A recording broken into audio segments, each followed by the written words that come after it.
एक बार की बात है कि एक जगह दो राजा राज्य करते थे। उनमें से एक राजा के बहुत सुंदर बेटा था और दूसरे राजा के बहुत सुंदर बेटी थी। दोनों राजाओं के बच्चे शादी के लायक थे, इसलिए दोनों राजा अपने अपने बच्चों के लिए जीवन साथी ढूंढने के लिए लोगों को भेज रहे थे। किस्मत की बात कि दोनों राजाओं के दूत आपस में मिले और बातचीत के बीच उन्होंने एक दूसरे को अपने अपने उद्देश्य बताए। उन दोनों को यह सुनकर बौद्धिदा आश्चर्य हुआ जब उनको यह पता चला कि दोनों के बाहर निकलने का उद्देश्य एक ही था और दोनों राजा भी आपस में एक दूसरे की टक्कर के थे। इस तरह राजकुमार और राजकुमारी का जोधा बहुत अच्छा बनता था। जब राजाओं ने अपने अपने दूतों से उनकी बात सुनी तो उन्होंने आपस में बात की और उन दोनों की शादी तय हो गई। एक दिन तय किया गया और दुल्हा दुल्हन के घर पहुंच गया।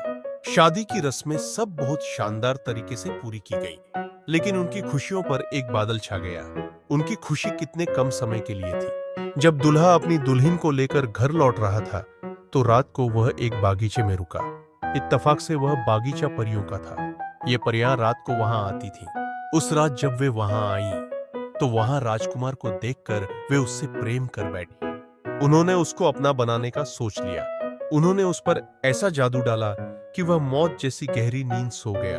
अगली सुबह राजकुमारी और दूसरे लोगों ने उसको उठाने की बहुत कोशिश की, पर सब बेकार। उन सबको लगा कि वह मर गया था, सो उन्होंने उसका दुख मनाया और उसके लिए रोए, जैसे कि लोग किसी मरे आदमी के लिए रोते हैं जिससे वे अब कभी बात नहीं कर पाएंगे।